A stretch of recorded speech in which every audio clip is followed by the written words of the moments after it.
முதலாவது வசனம். நல்லா கவனிங்க. எரிகோ இஸ்ரவேல் புத்திரருக்கு முன்பாக அடைக்கப்பட்டிருந்தது. ஒருவரும் வெளியே போகவும் இல்லை, ஒருவரும் உள்ளே வரவும் இல்லை.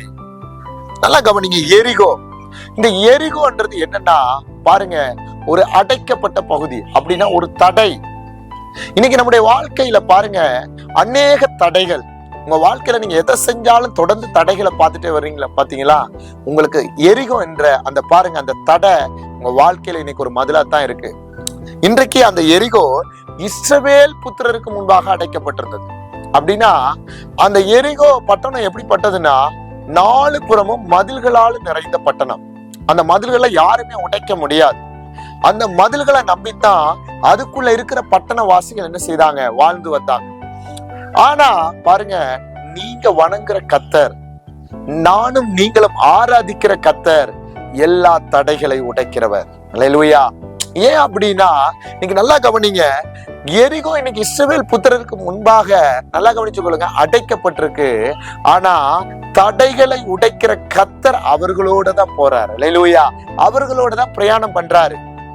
நீங்க இந்த யோசுவா 6:1 லூக்கா 19:1 நீங்க பாத்தீங்கன்னா, யோசுவா காலத்துல சொல்லப்பட்ட அந்த சாபம் யார் மூலமாய் அங்க பாருங்க நிவர்த்தியாகப்படுது அப்படின்னா, சகேவுனுடைய வீட்டிற்கு இயேசு கிறிஸ்து போனதால அந்த வீட்டுக்கு ரட்சிப்பு வந்தது. அந்த வீட்டுக்கு ரட்சிப்பு வந்தாலே அந்த பட்டணத்துக்கு ரட்சிப்பு வந்தது. பாருங்க, இப்ப லூக்கா எழுதின சுவிசேஷம் 19வது அதிகாரத்துல பாத்தீங்கன்னா பாருங்க, 1, 2, 3, 4 சொல்லுது.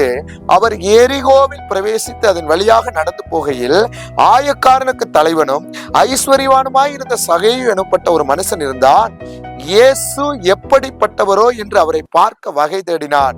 அவன் குள்ளனானபடியால் ஜனக்கூட்டத்தில் அவரை காணக்கூடாமல் அவர் போகும் வழியிலே முன்னாக ஓடி அவரை பார்க்கும்படி ஒரு காட்டத்தி மரத்தில் ஏறினான். நீங்க நல்லா உங்களுக்கு தெரியும், இந்த சகையு ஏமாற்றுக்காரன். இந்த சகையு எல்லாருடைய பாருங்க ஆசீர்வாதங்கள், பாருங்க சொத்துகள் எல்லாவற்றிலும் அநியாயமாய் வாங்கிவிட்ட சேர்த்து கொள்ளவன். சொல்ல போனா அவன் பாருங்க இயேசுவை சந்திக்கிறதுக்கு கூட தகுதி இல்லாத கேட்டகரியில தான் இருந்தவர். ஏன்னா நல்லா கவனிங்க, சகையை வீட்டுக்கு இயேசு போறாருன்னு பார்த்தோம்னா அந்த ஜனங்கள் முறுமுறுக்கிறாங்க. பாருங்க, என்ன இவர் அவர் வீட்டுக்கு போறாரு அப்படின்னு. இன்னைக்கு யோசுவாவுடைய நாட்கள்ல எரிகோ பாருங்க பெரிய மதிலா இருக்கு. இன்னைக்கு நம்முடைய வாழ்க்கையிலையும் அப்படித்தான் இருக்கு. இன்னைக்கு நம்முடைய வாழ்க்கையில பாருங்க, நம்ம அவரோட உறவாடுறதுக்கு தகுதி இல்லாத மனுஷன். எல்லா இடத்துலயும் நம்ம பாவத்துல வழி தப்பி போயிருப்போம், அக்கிரமத்துல போயிருப்போம்.